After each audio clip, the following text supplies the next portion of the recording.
संदीप ने अपनी माँ के कहने पर गांव में शादी कर ली थी।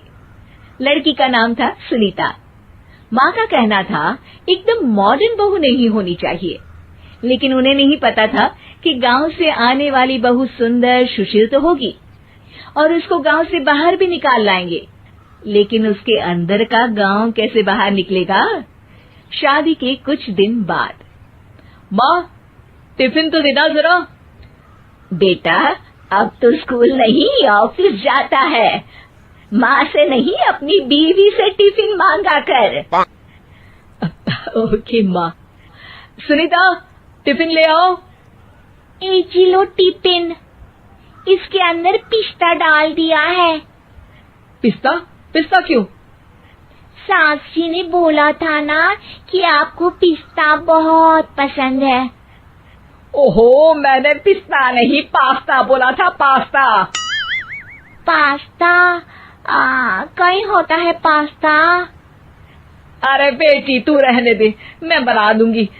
अच्छा किया कि पाव भाजी बनाने का नहीं बोला, वरना किसी के पाव बना देती है। सुनीता को बुरा लगता है, लेकिन उसकी नादान हरकतें कम नहीं होती। ऐसे ही एक दिन, अरे तुमने ये क्या लगाया है? अरे आप वो फूस फूस करके लगाते हैं ना, वही। दियो? का दियो? किसको दियो? अरे वही ना जिससे खुशबू आती है। हाँ हाँ सही पकड़े हैं। अच्छा लेकर तो आना। कौन सा डियो लगाया तुमने? अभी लेकर आते हैं जी। संदीप की बात मानकर सुनीता अंदर से खुशबू वाला फुसफुस लेकर आती है। ओएमजी। ओएमजी मतलब ओ माय गणेश ना। अरे ओएमजी छोड़ो, ये खुशबू वाला फुसफुस की बात कर रही थी तुम? हाँ इसी की, फिर से सही पकड़े हैं। अरे देवी, लेकिन आप सही नहीं पकड़े हैं, ये डियो नहीं है। डियो नहीं है तो क्या लियो है? अरे ये रूम फ्रेशनर है, जिसको कमरे में छिड़कते हैं, खुद पर नहीं। कोई बात नहीं, माँ कहती थी आत्मा किराएदार है, शरीर एक किराए का कर्म। हम शरीर पे ये डाल लिए तो क्या फर्क पड़ जाएगा। अरे बहू, ओ बहू, मेरे लिए फल तो लिया, फिर मैं बाजार जाऊंगी।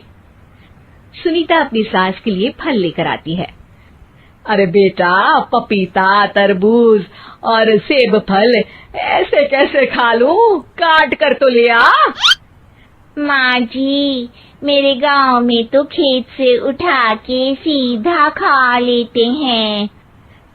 अरे ये तेरा गांव नहीं है ना। अरे संदीप, तू ही कुछ समझा देना इसको बेटा। मैं कैसे समझाऊं माँ, ये तो माइक्रोवेव को भी भट्टी बोलती है।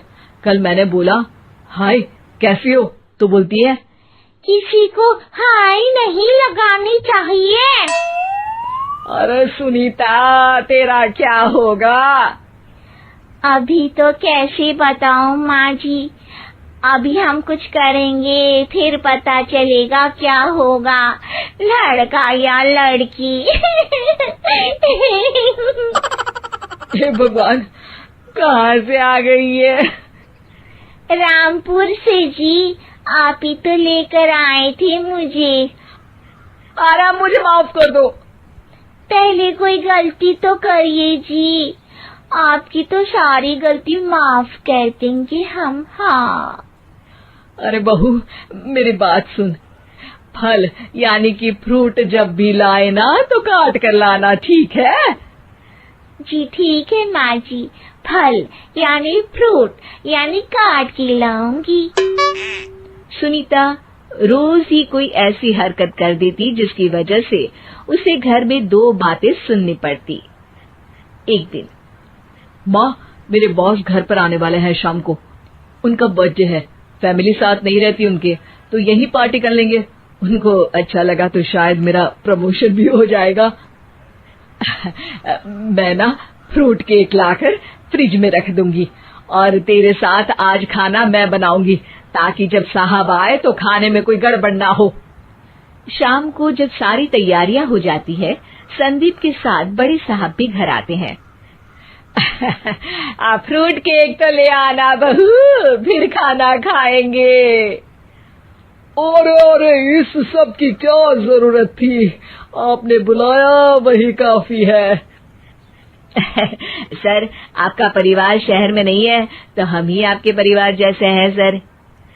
इतने में ही सुनीता फ्रूट केक लेकर आती है और बड़े साहब की टेबल पर रख देती है, और जैसे ही केक के ऊपर का बॉक्स हटाती है, ओह, ये क्या है? केक तो कटा हुआ है। मैं तो ऐसा नहीं लाई थी। आप मुझे शाबाशी दे सकती है माँ जी, मैंने ही केक काट दिया। आपने कहा था ना, फल यानी फ्रूट यानी हमेशा काट के लाना। तो फ्रूट केक भी तो फ्रूट ही है ना, तो मैंने पहले ही काट लिया। हूं ना मैं समझदार। अरे बहू, ये क्या किया? केक हमेशा वही काटता है जिसका जन्मदिन होता है। तुझे एक बात भी समझ नहीं आती, एक नंबर की बेवकूफ है। पूरा माहौल बिगड़ चुका था। संदीप को लगने लगा था कि साहब उसे प्रमोशन तो दूर की बात है, कहीं डिमोशन ना दे दे, लेकिन साहब बीच में ही बोल पड़ते हैं। अरे कोई बात नहीं, ये इनकी बेवकूफी नहीं है, इनका भोलापन है। बेटा आप कहाँ से हो? रामपुर गांव से। अरे वाह, गांव से? फिर तो आपके गांव में ताजे फल और सब्जियां मिलते होंगे। हाँ, सही पकड़े हैं। हम तो काटते भी नहीं, सीधा खा लेते हैं। मैं ना एक बार तुम्हारे गांव घूमने जरूर चलूंगा। क्यों संदीप, ले चलोगे ना? मुझे गांव घूमना बहुत पसंद है। बस फिर क्या था, संदीप और सास दोनों खुश हो गए, क्योंकि साहब को सुनीता ने गांव की बात करके खुश कर दिया था। अब संदीप का प्रमोशन पक्का था। शिक्षा, कभी भी किसी भी गलती पर घबराना नहीं चाहिए। हो सकता है कि उस गलती की वजह से आगे बड़ा फायदा हो जाए।